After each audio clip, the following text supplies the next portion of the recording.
Thousands of migrants may be deported instead of staying in the U.S. while their asylum claims are considered, following a major executive order by the Biden administration. Lilia Luciano is in Arizona along the southern border. Lilia, good morning.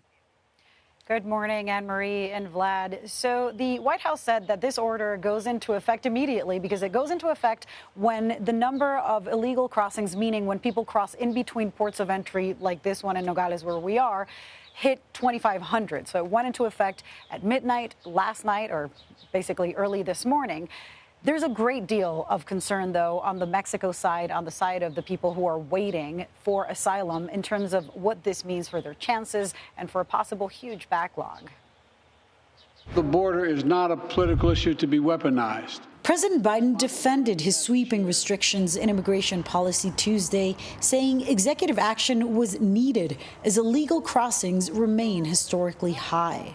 To protect America as a land that welcomes immigrants, we must first secure the border and secure it now. The new policy suspends the processing of asylum claims between official entry points along the southern border, giving Border Patrol authority to quickly reject and deport thousands of migrants every day. The restrictions would be peeled back 14 days after the weekly average of daily illegal border crossings drops below 1,500.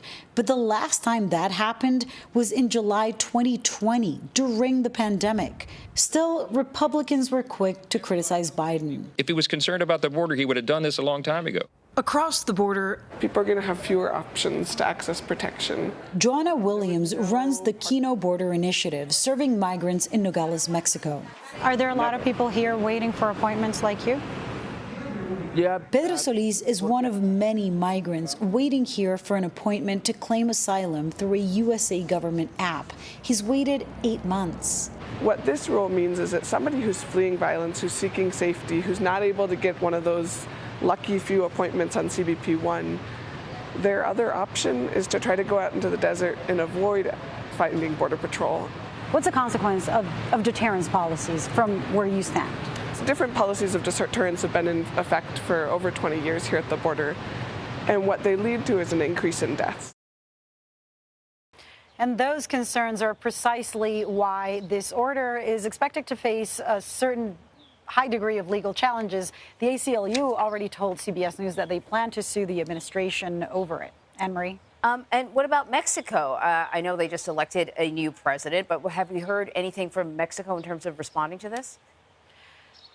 Yeah, and that's important because the people are going to be who are captured by Border Patrol are going to be sent into Mexico unless they are able to deport them to their countries of origin. And yes, the president and the president of Mexico, Andrés Manuel López Obrador, spoke yesterday on the phone on a call and reaffirmed the two countries' collaboration. López Obrador said that they talked about some other bridges that are going to be built and the support and the collaboration between two countries and the importance of addressing the root causes of migration beyond the border in Latin America, in the Caribbean. And López Obrador said in a statement that Biden will be remembered as the president who builds bridges, not walls. So you can imagine that there's a great deal of support over there for these policies. Interesting. All right, Lilia, thank you.